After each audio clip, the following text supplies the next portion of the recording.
Hi, I'm Alicia. And I'm Robin, and you're listening to Bowel Moments, the podcast sharing real talk about the realities of IBD.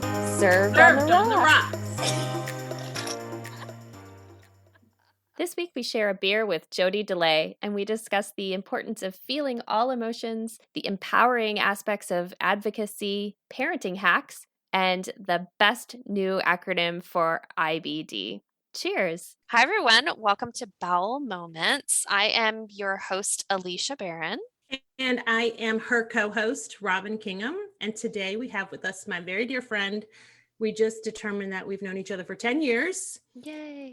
Miss Jodie Delay. And I feel like, just as a side note, before you tell us your story, Jodie, I feel like we've introduced everyone as our friends. So maybe this podcast is just us talking to our friends about a crappy, disease. I don't know. This is basically me living out my teenage fantasies though of just having a lot of friends. And so maybe this is just me reliving my teenage years. I haven't quite decided. That could be it too, except for you couldn't really legally drink then.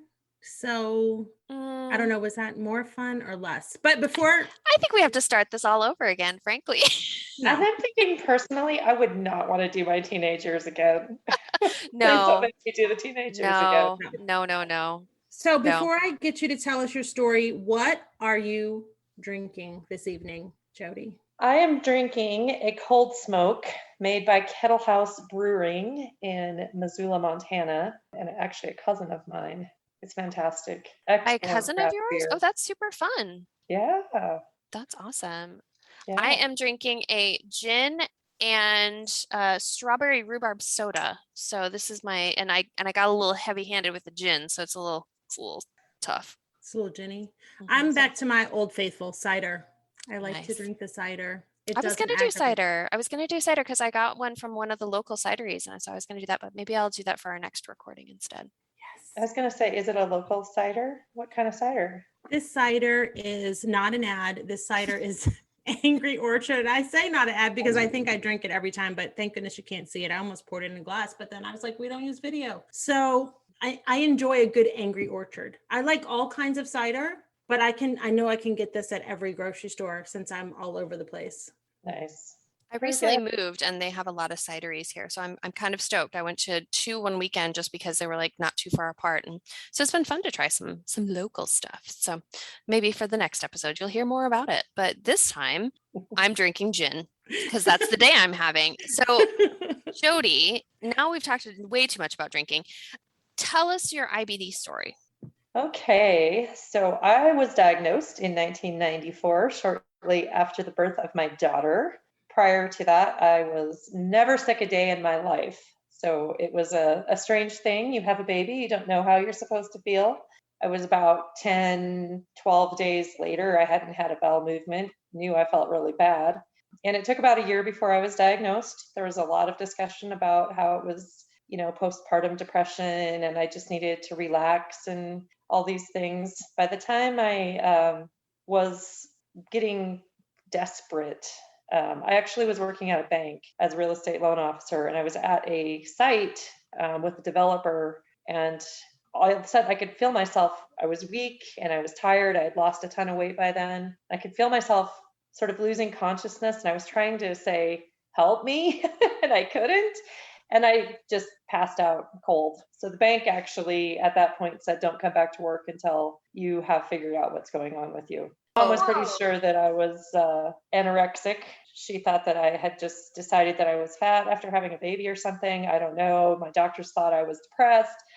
Couldn't have been happier being a new mom. Finally went and had a colonoscopy and was diagnosed with Crohn's. So it was never had heard of it before. It was completely new to my family diagnosis. It was pretty terrifying. And it was a pretty significant flare the first time I had it. Took prednisone for probably 2 years, a lot of prednisone. They didn't have a lot of other options at that point. Finally, once I got sort of back on track, decided to have another baby. Unfortunately, I had a miscarriage, and that kicked off, unbeknownst to me, another flare. But by the time the flare really jumped off, I was pregnant with my son. So the entire time I was pregnant with my son, I was sick and in a flare. So he ended up being born premature, on steroids, had to get weaned off. And unfortunately, he's been sick pretty much all of his life. I was very, very sick after he was born for about 3 years. I was in and out of the hospital, subpleural resections,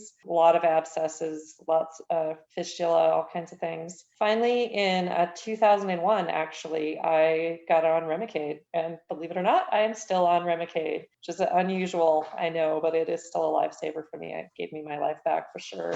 I've been pretty well symptom or Crohn's flare free since then. I have a lot of trouble with arthritis since about 2013. It's by far and away my biggest challenge, along with fatigue. Once I got well after my initial diagnosis and after having my son, I wanted pretty much nothing to do with Crohn's. I just pretended like I didn't have it. I was on Remicade. I was religious about doing it, but I didn't talk to anybody. I didn't tell anybody about it until 2008, when my brother actually got very, very, very sick. And it was kind of out of desperation, trying to do something to help him, that I really got more active in talking to people and learning more about it and getting involved with sort of advocacy and things like that. So that was good. That's how I met a lot of great people, including your one and only Robin.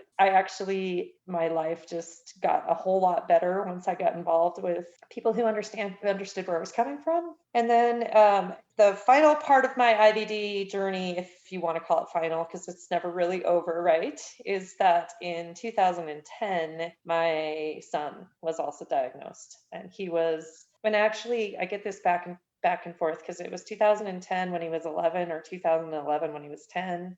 Anyway, it was right in that time frame, 10 or 11. That's a whole nother ball game. So I have spent the last most years really learning how to be a caretaker of him and of myself. Yeah. That's my story. I'm so sorry that it took so long for them to recognize what it was. I'm always so frustrated when I talk to people in our community and they talk about how long it takes for them to be diagnosed and how many things sort of have to get ruled out along the way. And to hear that they were chalking it up to depression and postpartum and all of that really, I don't know. It's a gin kind of day. It makes me just kind of pissed off, to be honest. Like, really? You're not listening to somebody who's saying, I don't feel well. I haven't had a bowel movement for that long. That's not depression. That's a by the problem. time, exactly. I had been numerous times in to see a general practitioner. And I mean, I was in gut wrenching pain every time I ate. And that's why my mom was sure that I was anorexic or bulimic, I guess, because after I'd eat, 10 minutes later, I'd go in the bathroom for an hour and I'd just be doubled over in pain. And she thought I was just, puking or making myself sick, but I was just in agony. Yeah. And we didn't know. I was the first in the family to be diagnosed. So we had no reference or any idea about what it was. So Hopefully that knowledge helped your brother and your son be diagnosed much faster so they didn't have to go through that. Unfortunately, they're also men, so they probably wouldn't have had to go through it anyway. Sorry, male listeners, but you guys get taken seriously a lot more than we do. I was going to say the really sad part of this story is I would actually say that my brother was absolutely critical and key to me demanding that my son get help, because he's just a year older than me. And way back when he was in junior high. I mean, he was in 7th grade and I was in 6th grade. We were super close. We played sports. We did all the sports. We grew up in a really small town. And then shortly after that, he became very withdrawn. He started losing weight. He started being sick all the time. My parents took him to the doctor numerous times. He ended up being shorter than me. I grew and he didn't. And it's a really sad story. He actually went into the Navy after high school and got well, kind of went into what we now know was likely remission, grew a whole bunch. He's now 6'7". 6'7". Yeah, I mean, he grew a foot after high school, but he ended up getting honorably discharged from the Navy because he started getting sick. He was too tall. They let him out of the Navy. The truth is, he he was basically found on a street by a stranger and taken to the hospital. And he was diagnosed in the ER, sent to the VA hospital in Denver, where he ended up being in the hospital almost a year. Oh my Oh gosh. my We all thought that he was on drugs because his teeth had started rotting and he was very thin, very despondent. But we now, with everything in our being, believed he probably started having his first flare of Crohn's when he was in junior high. His doctors, when they kind of evaluated his body and his teeth and everything, found no sign of drugs. He never was on drugs. It was just simply malnutrition for many, many years. Right. So when my son, at about the same age, about sixth grade, he was actually wrestling and went to a tournament. He was winning all of his matches. And then he went to a tournament and he lost both of his matches. And he was like, I can't do it anymore. And I'm like, dude, losing is part of sports. Like, Right. It happens. You just have Right. to practice harder. You'll be fine. And he's like, okay, but I'm just not strong anymore. I just can't do it. When he weighed in the next week, he had gone from 54 pounds to 45 pounds. Whoa. Wow. Wow. I asked him, I said, what's going on? And he said, I can't eat. Every time I eat, it feels like a train's driving through my belly. You're like, I recognize that. And that he was younger than sixth grade then. That's the first time it happened. That's the first time I thought, this kid might have something. We started talking to his pediatrician then, and they were like, it's probably, yes, he's a little more likely because you have it and it's in the family, but it's still really unlikely. And it's very unusual for kids to get it, on and on and on for a couple of, and then I do things with my diet. When I start getting off track, I really focus on sleep. We did some of those things for him, and he was able to get strong and feel better again until sixth grade. And then in sixth grade, it happened again, and the diet and the slowing down didn't help. And, at that point, having seen what my brother had been through and knowing myself sort of how it felt, I demanded that they do a colonoscopy to look at Dylan, because they were testing his inflammatory markers in his blood and it wasn't changing. It was normal. And, in Montana, a rural town, we had to go to Denver to get a pediatric colonoscopy. So it was quite a big production. The doctor came out and I could tell that he was prepared he was a little condescending. I could tell that my pediatrician had told him that, mom is demanding this. She has Crohn's, his markers are fine. But before Dylan was out of the recovery room, the doctor came out himself and said, I'm so sorry. We have to wait for biopsies, but it's clearly Crohn's. Right. It's absolutely, and we'll get him started on treatment right away. There's a reason they call it practice medicine. His markers were fine for whatever reason, but his guts were not. Jodie, my blood tests have been good for so long. When I had my most recent flare start in 2018 for the whole year and a half. Oh, but your blood looks good. Like, my blood is a liar. My blood is lying to you right now. I'm telling you, my blood is lying. Yeah, exactly. It's infuriating. When Dylan woke up and the doctor came in and, he said, so, you know what, Dylan, unfortunately, I got to tell you, there's something wrong. And Dylan started crying. And the doctor was like, it's okay. There's things we can do. And he's like, I'm not crying because something's wrong. I'm crying because finally somebody acknowledged that there is something wrong. Yes. The acknowledgement, finally. Yeah. It's not just in your head. We've heard that from other people too, of like, it's a relief to get this diagnosis because there's power in naming something. And so you're able to say, okay, this is a thing. It's not in my head. It's not depression. It's not anxiety. It is a different medical condition and I can tackle that in a different way. Yeah, exactly. And it requires being tackled. It's not something you ignore. No, it's an active journey. And Robin and I think in one of our episodes here recently decided that journey is a dirty word because journeys are supposed to be like fun and something you look forward to. We need to come up with a different word, I think. Yes. Stacy said fantastic voyage.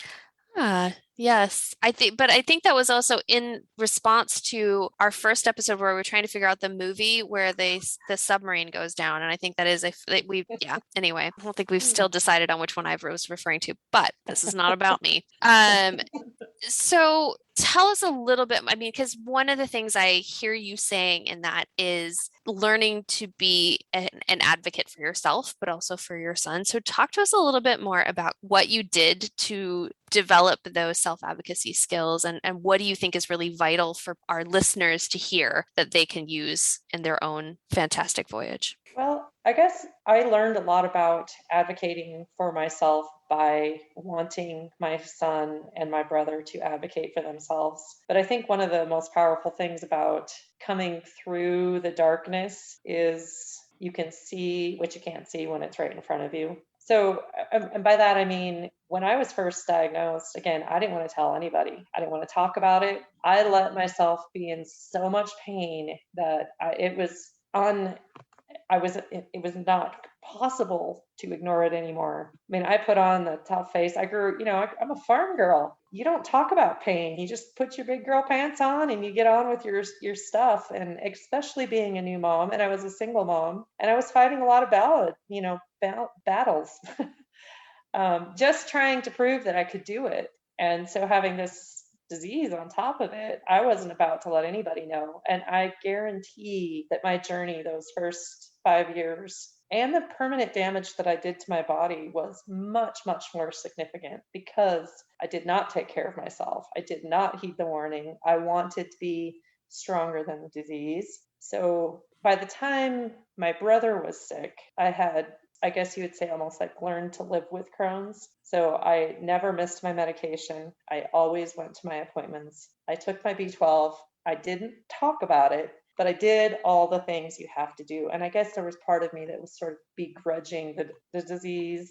It felt like kind of a weight that I was carrying around with me. And honestly, and I heard, on your first podcast, Robin talk about how she wouldn't change having the disease because what I really learned is to just acknowledge the pain and to be in the pain and to not fight it. And so the beginning at the time that I was sick, I pretended that I didn't have it. And then I sort of lived with it grudgingly. And now I live proudly with it. It's a burden that I've, had to carry, but it's been good in so many ways. So when my son first started getting sick in particular, I just wanted him to start learning all the tools. And as much as I hated him being so young when he got sick, and now I'm sort of talking in circles, so I apologize for that. But my brother was probably 27-ish when he was diagnosed. Right.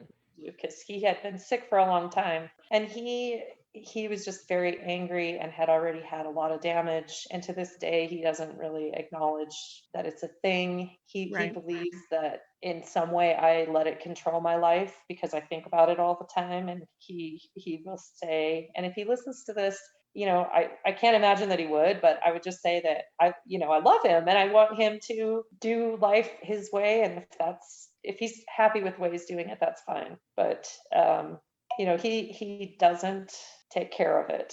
And it's been sad to see how that's been. And I think about all the things I've been able to do with my kids and the races I've been able to run and the 2 trips I've been able to take and the hikes and I coached their soccer. I was involved in their school activities, and all that was possible because I learned to thrive with IBD. Right. I quit ignoring it. I quit all those things. I embraced it and it's helped. And so when my son was diagnosed, the tiny part of me thought it's good that he's still at home and I can kind of walk him through some of the coping techniques and some of the things that are harder to learn when you're a young adult. Right. So I could teach him as a child, about taking his medicine and let him learn in a small way what it feels like when you don't take it and some of those natural consequences, so that by the time he was actually out of school and a young adult, I felt like he had all the tools that he needed to be able to live well with it. And I was less worried about, him being a dumbass like I was, frankly. I feel like you can be pretty proud of him. I didn't mean to interrupt you, but I mean, he mentors other kids with IBD. And I mean, you recently shared that he's going to be in elementary school and a school teacher. I don't know if elementary,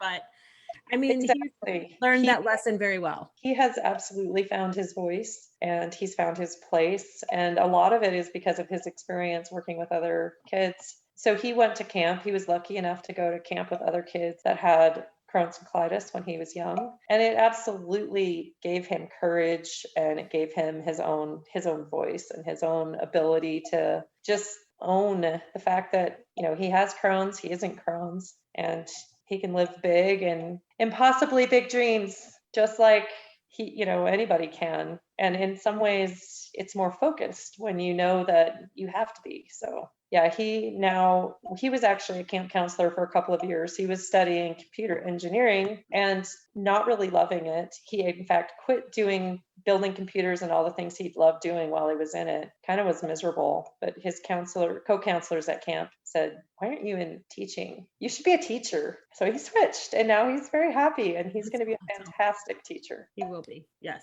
And I think what you taught him is really important, that even if you weren't living with Crohn's disease, even if this wasn't part of your journey, part of your fantastic voyage, I think just teaching your child to advocate for themselves with their doctors, take good care of themselves, follow, your medical regimen that you've developed with your medical team to keep you well, and changing your diet when you need to change your diet, getting lots of sleep, which at some point when you're in your midlife, you're going to just go, God, I wish I could sleep like an 18-year-old again. So, I think it's super important. Those lessons you're teaching him are important even without the Crohn's disease, but you add the Crohn's disease on top of it, and it's vital that that's what you're teaching him. So I think that's awesome. And clearly it worked. Clearly he's taking good care of himself and taking that message forward. Yes, I often say that I'm much healthier because I'm sick. And I would say in some ways it's the same for him because, he has to pay attention to those things. And when you do, you can live pretty well. So,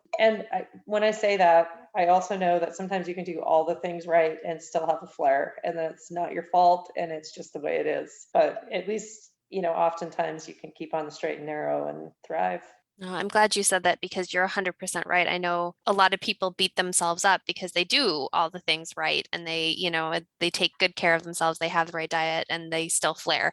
And that's the, pardon the pun, but the shitty part about this disease is that it's gonna be there kind of no matter what you do. And so you got to take care of yourself the best way you can, but there still might be times where your Crohn's or your colitis, decides to not participate any longer and to make your life hard. Yep. Absolutely. And I think that's one thing we talked earlier about, like, biggest piece of advice or what I would say to somebody who's struggling. And that's really exactly it. Even if you're in remission, like I've been in remission gastrointestinally for quite a long time. I do have significant arthritis flares. And there are times when I just am unexplainably exhausted. And I think people who know fatigue understand that it's not you stayed up too late. It's like you're just tired to the core of your bones. And so I will have those episodes, and sometimes it pisses me off. And I went through a lot of years where I just hit it, like I just swallowed up that sort of emotional side of it. And there's no happiness in that. No. The reality is Crohn's, colitis, they suck. They are not fun. You don't want them. Like, I would never have signed up for it, right, even though I wouldn't return it. So my advice is that when you have those days and you wake up and it just don't feel good, don't pretend like you do. Own it. Cry. It's hard. Out, throw things.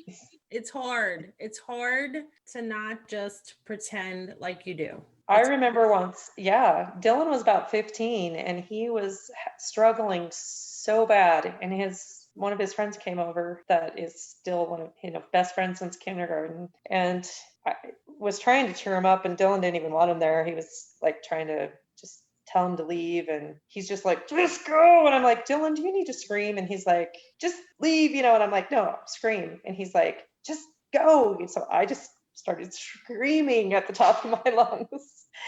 And then Dalton started screaming, and then Dylan started screaming, just as like until his voice hurt, and then he cried, and then we all laughed, and then we watched, like all the Transformer movies or something like that. But Right. you know, you gotta let it out. And my joy has gone way higher. You know, I'm not always happy, but I'm pretty much always joyful and peaceful. And it's in part because when I'm sad and mad, I'm sad and mad. Right. I cry. I swear. Pardon my French, but fuck is very, very, very therapeutic. Very cathartic. Mom does not agree, but sometimes you just say it a few times and you feel better. Yep. Yeah, there is something therapeutic about that word. Yeah. Yes. I think that's really important. I mean, and this is what we have a little questionnaire we send our guests beforehand. But when I read that, I was like, when I read what you wrote was that, it's okay to feel all of the feelings. I think that's so incredibly important because especially as Americans, for you international listeners, especially as Americans, I feel like we are very like there's two acceptable emotions. It's happiness or it's anger typically. Right. But preferably happiness, and that's kind of the only acceptable emotion, and everything else requires a pill, requires an intervention, requires you to be sort of shuffled to the side to deal with your emotions before you can come back, because you can only put your happy face forward, and that's such a disservice to everybody, and frankly kids especially, to not see that it's okay to have all of these emotions and to fully experience these emotions. Don't get stuck there. If you get stuck in any emotion, it's a problem, even happiness, but feel it, work through it, and figure out how you can cope with hard and strong emotions. And and I think that when I read that, I was like, yes, Brene Brown would be proud of you. I am a fan. One thing that you said you do in our little very professional questionnaire, I must say, is that you give yourself a time limit. I have been doing that for years because I don't want to get stuck. Like Alicia said, I don't want to get stuck wallowing. I don't want to get stuck in the sadness. I don't want to get stuck in the anger. So I give myself a time limit. When did you start doing that? I want to say it's probably been 10 years ago. Yeah, me too. And it's, because I just turned 50, and actually it was around when I turned 40 that I had that epiphany. And it was one of those things where ding, ding, ding. And it's been magical for me since. I might actually, not to turn this into a competition, but I think I remember actually voicing it when my girls are 24 and 22 now.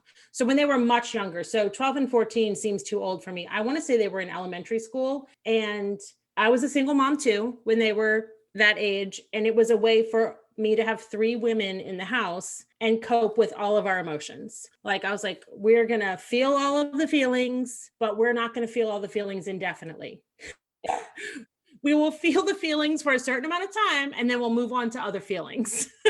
Yeah, I'm pretty sure it was actually a counselor Dylan has struggled with anxiety and depression, as have I at various points. Yes. And so I think it was actually one of his counselors in a joint session that told us that little trick. Yeah, and I love it. He was pretty young. I mean, probably junior high, maybe high school, early high school, but it really was super effective. And that's a time of such big feelings. There's so many things happening to you. The world is such a chaotic place, I feel like, when you're a teenager. So I think that's great advice to just say, Mom, he gets to have these feelings, but you get to say, all right, you get to be pissed off for 5 more minutes, and then I need you to wrap it up. That's actually a really good parenting hack that happened at a similar time. And my daughter's a little bit older than him, so I want to say she was probably, I'm not sure of ages. I'm 50. I don't remember yesterday exactly. But what really, really worked for us was this 5-minute rule. And so when either of them were fired up or I was fired up, whoever started the conversation got 5 minutes to say why they were angry, why they were upset. And then the other person got 5 minutes. And Dylan and I especially, Jackie and I we kind of think alike. So we could get there pretty quicker. Mm-hmm. Dylan is a very sensitive, kind person, and he wouldn't want to hurt my feelings. He knew I was dealing with a lot, but he was really angry. And so it got to be this tension, and he wouldn't do anything about it until he was really, really mad. Right. And then he would yell, and I'm not a yeller, and I hate yelling. So the counselor gave us this 5 minutes. So if Dylan came and he yelled at me, I'm like, okay, Dylan, the timer's starting. And he would be like silent. And then the counselor was like, you got to give it 5 minutes. So we would set a timer, and it would go like 2 minutes of silence after he yelled at me. And then he would be like, well, I know you're trying to, be nice, but it makes me feel. And then, and pretty soon he would start like really saying it. Right. I'd have to listen, and it was so effective. And whether you have an illness or not, it is such a good communication skill. Both of us don't need that very often anymore now that he's 22, but it helped us through a lot of times. Because silence is hard. And Yes, going it is. 2 minutes or 3 minutes with nobody saying anything, with all that tension, Yeah. it's hard.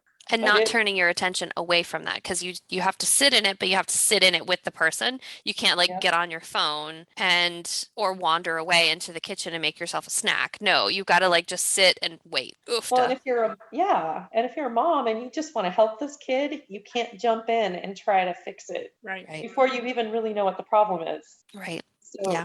it was really key to him actually getting to the point where he could say, blah. And he didn't always know what the problem was right away. You had to like sit there and think about it in this uncomfortable silence. So one of my favorite parenting hacks, probably from the same counselor who told me about the time limit thing. I like it. I like it Yeah. a lot. Pretty magical. I'm going to ask you about, we met at a half marathon. So I want to ask you how running has played a part in your processing of this, because I didn't start running. The race that we met at was my very first half marathon ever. And it has been like since then, just a love that's helped me process everything that I'm going through. And I haven't been able to run for 3 years now because of this most recent flare, but I'm actually feeling pretty good now after my surgery. So hopefully that will be remedied very soon. My daughter wants me to sign up for a half marathon with her in February, but it's just been like since then in 2011, it's been a really big part of how I process what's happening with me health-wise. So Yes. were you a big runner before that? No, I had never run more than a 5K when I signed up to do my first half marathon. And the only reason I did it was because I wanted to help my brother who was so sick. And I heard about this event. And, so I signed up really out of desperation and started training. And prior to that, I had never, like I said, done more than a 5K.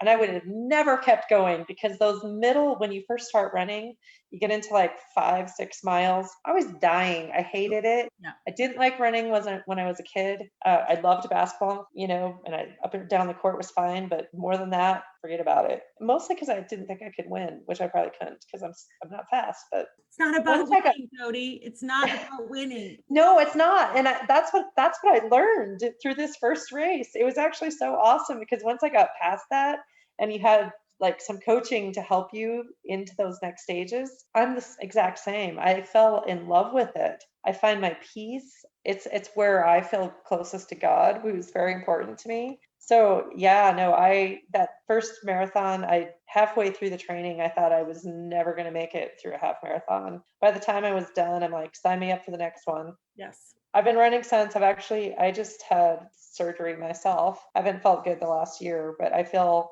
I'm recovering. And so I would love to do a marathon in February with you. I don't know. We are going to, a half, not a half.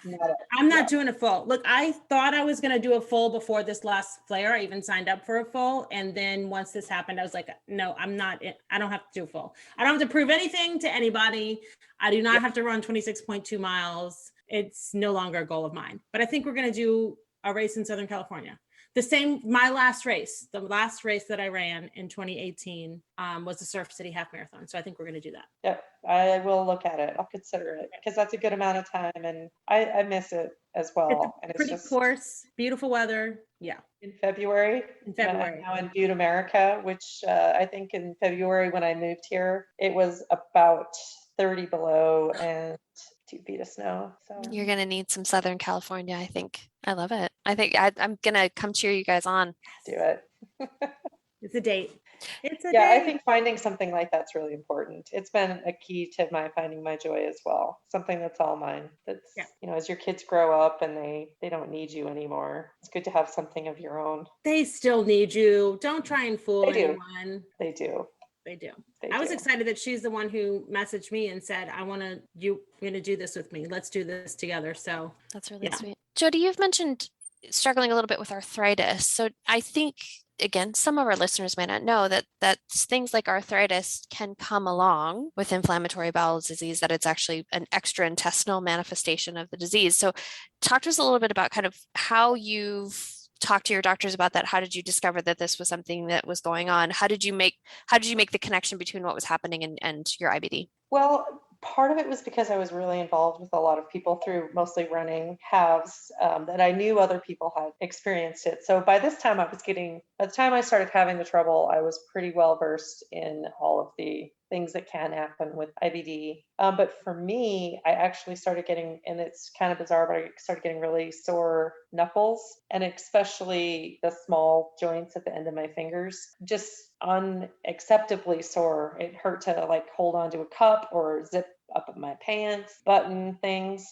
So that was the first thing. And then I would get my Remicade infusion and it would get better. And then it would get I was at 8 weeks at that point. And then I started noticing that Remicade was helping it. And because I had a little bit of that knowledge, I mentioned it to my GI, and my GI put me in touch with a rheumatologist right away. And as it progressed, even within the first couple of months, Remicade would help it, then it would get bad again. And then it started being more even into my wrists, the small bones, my elbows, my feet. And, at this, now I get Remicade every 6 weeks. Oftentimes, if I start basically getting behind on sleep, some of those things we talked about before, if I find myself getting really stressed and kind of having anxiety that I can feel. And sometimes it's a chicken and egg thing. I'm not sure which comes first. Right.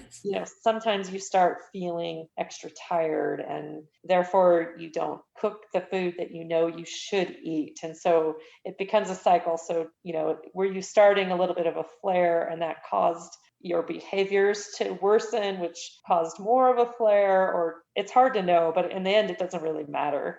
I learned how to say no basically when I started kind of getting active in all of this advocacy stuff too. So there comes a point when I know my body's tired, especially when my hands get sore. There's nothing else to explain that. It's a flare. Like for me, that's like we're starting something, you need to shut it down right away. So I say no to things. I'm really lucky to have a great family. So like my kids both live close to me still. They'll come and we'll just watch movies or we'll just hang out. We'll do something. And that's been pretty effective. A lot of it is education. And I guess that would be another piece of advice.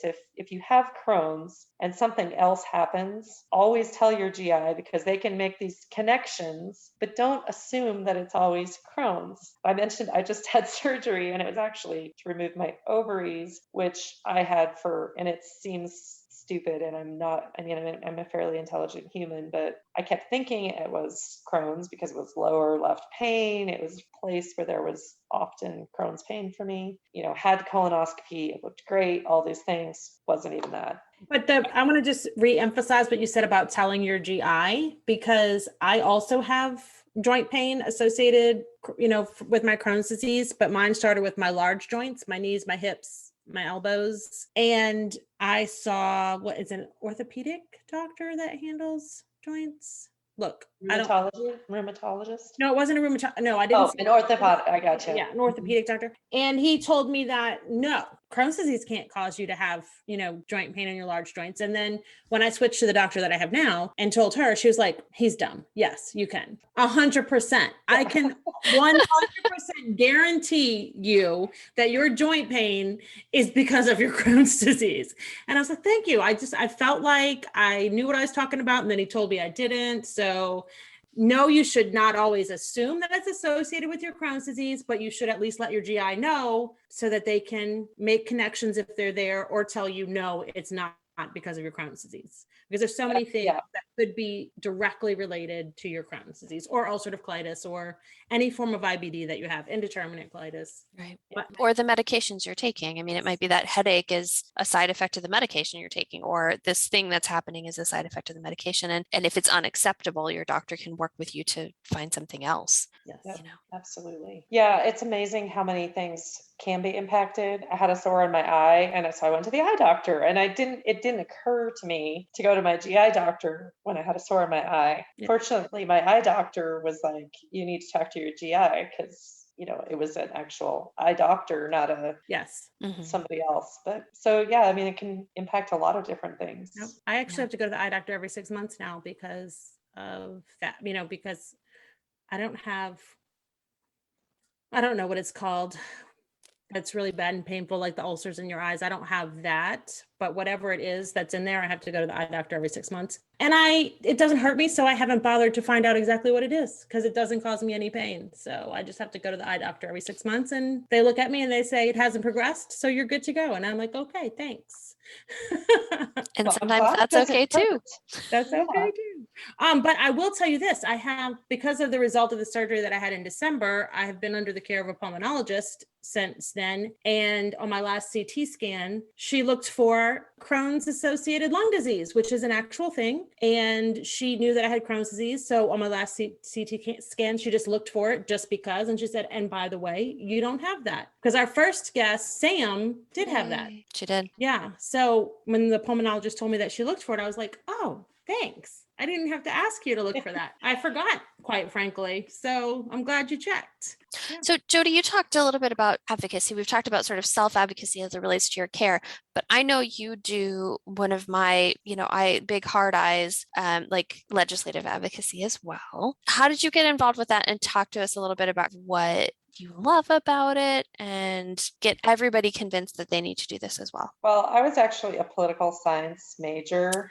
I was always interested actually in government, and it is the way you're supposed to get things done. It's a little bit challenging in the environment that we're in right now, but there's actually a lot of common ground in what patients are advocating for. And it really just takes a lot of voices. There's not very many people on either side of the aisle that are going to say, no, we think that medication should be impossible for people to access. Or, so it's an unpopular place to be in the halls of Congress right now. However, everybody's looking for a win too, so things like diet therapy and stuff like that, step therapy, both sides have a reason to support that. So the more people who can be in their ear talking about it and rising it to the surface, the better. And it actually makes you feel kind of powerful to be able to do that. I mean, when you stop and think that, we're their boss,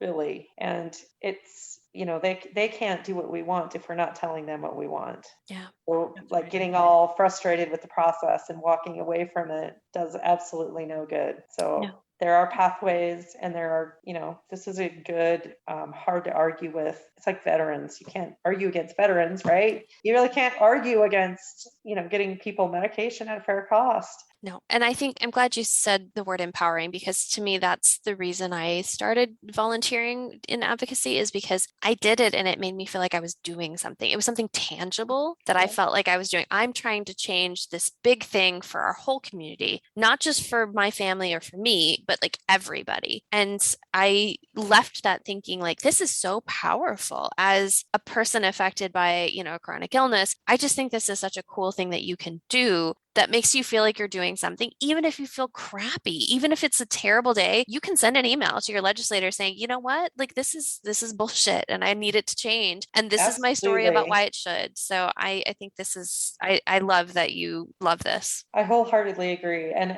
one of the coolest things for me as a parent was my son has gotten involved with advocacy as well. And the last time he was in a part of a call to our Montana congressional delegation, I was on the call as well. And one of them actually remembered him. They were like, oh, we talked to you last year, didn't you? And they remembered his sort of step therapy challenge from the year before when they had talked. That's awesome. And that's powerful. That he got in the ear of somebody who has a vote. And that was a pretty proud moment for me. That is awesome. I would also like to say that if you're interested in sending an email to your congressman or woman and you don't know where to start, you don't know what to say, a lot of nonprofits have support for people who want to advocate, and they have templates, and they have click this button to put your zip code in and find your local representative, your state representative, your state senator. And here's a template that you can just click send on, and it will send it on your behalf. So a lot of nonprofits make it easy for you to do that. Whatever your chronic illness is, if you have a nonprofit that supports that chronic illness, they will have a template for you to be able to advocate. Yeah, they can't make it easier for you, honestly. No. They really can't. I mean, you literally, maybe you put in your zip code. That's the hardest thing I think you have to do. And in some cases, they'll give you the template and they'll want you to edit why it's important to you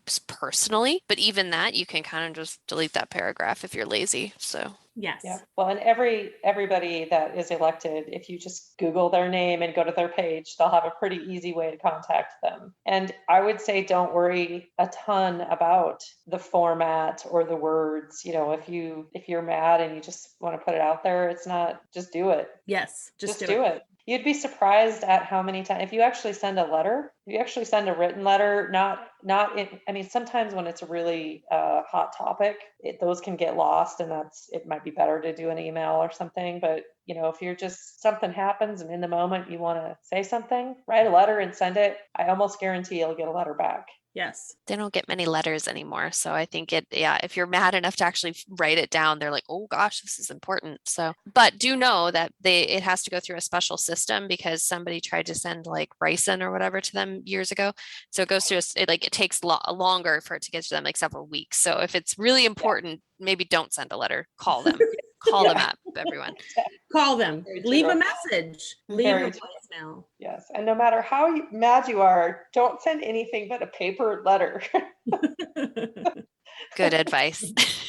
Also, I mean, you know, you could tweet them, Instagram. I don't know. Are they on TikTok? I don't know. Maybe. I don't even know how you communicate on TikTok. I'm not on TikTok. I'm just saying a lot of them are on social media also. It's probably an option. It's surprisingly easy. And I've always felt a little bit lucky to live in Montana, because it's a sparsely populated state. So I have actually personally known a number of ours. Right. And it's, you know, we do have an accessible government. Yes. We should all take advantage of that. As Americans, we're really lucky to have that. So definitely encourage that. Agreed. Agreed. Jodie, you have already said this a couple of times. You've already given us lots of pieces of advice, but I do know we're probably getting a little bit close to our time with you, which is always sad. But do you have any final, the question we always ask at the end of our podcast, and by always, I mean probably the last 4 that we remember to do, is what is your piece of advice? What advice would you give to our IBD community? So if there's anything further, because you've given us a lot of advice already, that's really awesome. Well, one thing that I said at a race many, many years ago, and many of my friends now say all the time, is just revel in your awesomeness. Yes. Frankly, you know, it sucks to have these diseases. When you rise up and you accomplish something, and it might be just getting out of bed, revel in it, because you're awesome, and that's important. And the other thing would, you know, I like to say, I was trying to get cute with IBD, inflammatory bowel disease. And I was thinking, you know, what does that mean? And I think sometimes when you're first diagnosed, you can be afraid that it means the end of a lot of opportunities and a lot of things that you were maybe looking forward to. And I like to say that having IBD doesn't mean you can't chase IBD, which is impossibly big dreams. You know, dream as big as you ever wanted. Sometimes having something like a chronic illness just makes you focus in on it. And the only way you ever hit a target is to have one. So dream the big dream. That's going to be the clip. Go after it. The only way you ever hit a target is to have one. That's going to be the clip right there. Yeah, no, I love that, because you're right. You can distill your life down a lot easier if you have something that you're shooting for. And I think, IBD doesn't need to change that. I think that's super powerful. Kind of like haven't run in a long time, but doing a half marathon in February is a target. I'm doing it. And you're welcome to join me. Yeah. Listen, there's no shame in having to walk some of that either, ladies, both of you, just because frankly, the fact that you're both coming off surgeries makes me a little nervous for you guys to be like, we're going to run. So the last sort of event that I did with all of my crony friends was Las Vegas. And originally I had planned to do a half, but I have learned over time, you know, that you do the best you can on the day that you have. And you could get disappointed and you can throw up your hands in defeat because you wake up and it's not your day, or you can just get out there and make the most of it. Yeah. So I have the best pictures of my friend and I who did the Las Vegas 10K, gave up on the half because it wasn't my day. We walked the whole thing and we dramatically crawled over the finish line. Oh, that's amazing. The pictures are phenomenal. It was exceptionally fun. It was not at all what I had originally planned, but it's a memory I will always cherish. And I think that's important to also not beat yourself up for that. Like you're going to have off days. Everybody's going to have an off day. And it's okay if that happened on race day, but you still got out there. You still supported your friends. You still had fun. You still tried, but you also recognize that it wasn't the time for you to push yourself beyond that, and that's okay. I mean, the night before, my roommate and I had a, conversation, and there were some tears and there was some crying and there was some, it sucks and this is stupid and the pouting and the whole bit. And we woke up and had a great day. Totally rocked the strip. It's always a choice. So it's always a choice. I love that too. Yes, every one of us wakes up and gets to decide what kind of day is it going to be a gin day or is it going to be a joyful day? I think so. I feel like you can drink gin and have joy at the same time. I mean, yes, very true. I typically my joyful gin drinks require champagne. So gin and joy. Gin and that's our hashtag, gin and joy. It's a whole new podcast, I think. Thank you so much, Jodie, for agreeing to be a part of this, whatever it turns into. Well, thank you for having me. It's been so fun to catch up with you both. So great to hear your story, Jodie. I've heard bits and pieces, but not the full story. So this was really fun for me to hear your arc of how you got into our community and where you've been. So thank you for sharing that. I know it's not easy always to share personal things, and we just so appreciate you being so honest. And I think you're going to be inspirational for a lot of our people. So thank you. Well, everybody go revel in your awesomeness. Oh, we shall. One great way to revel in your awesomeness is to like and subscribe to this podcast.